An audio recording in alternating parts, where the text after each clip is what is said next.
ایک دفعہ کا ذکر ہے، علی نامی ایک لڑکا تھا جسے بازار میں گھومنا بہت پسند تھا، لیکن اسے اپنا ہوم ورک کرنا بالکل پسند نہیں تھا۔ وہ ہمیشہ سوچتا تھا، کاش کوئی جادو ہو جائے اور میرا سارا کام خود ہی ہو جائے۔ ایک دن بازار میں اس نے ایک بوڑھی عورت نانی بی کو دیکھا، جو اپنے بھاری تھیلے اٹھانے کی کوشش کر رہی تھی۔ علی بھاگ کر ان کے پاس گیا اور بولا، نانی بی، لائیے میں آپ کی مدد کروں۔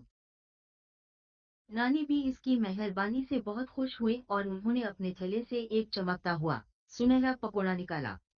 یہ کوئی عام پکوڑا نہیں ہے، انہوں نے مسکراتے ہوئے کہا، یہ تمہاری ایک خواہش پوری کر سکتا ہے۔ علی کی آنکھیں حیرت سے پھیل گئیں۔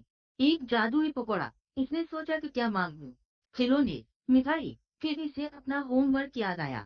اس نے جلدی سے پکوڑے کا ایک ٹکڑا کھایا اور خواہش کی، کاش میرا ہوم ورک ہمیشہ خود ہی ہو جایا کرے۔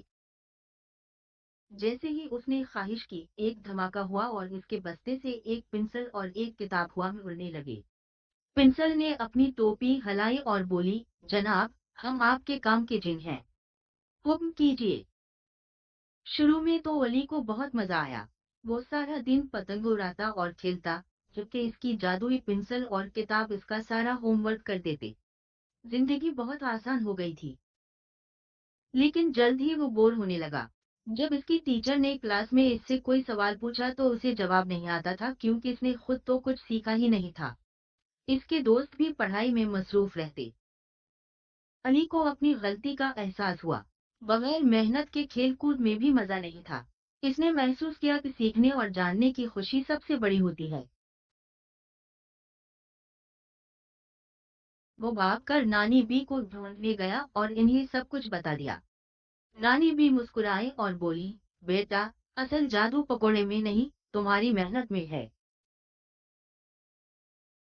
اس دن علی نے اپنی جادوئی پنسل اور کتاب کا شکریہ ادا کیا اور ان سے کہا کہ اب وہ اپنا کام خود کرے گا۔ جب اس نے خود ریاضی کا ایک مشکل سوال حل کیا تو اسے جو خوشی ملی، وہ کسی بھی جادو سے بڑھ کر تھی۔ اس نے سیکھ لیا تھا کہ اصل جادو محنت میں ہے۔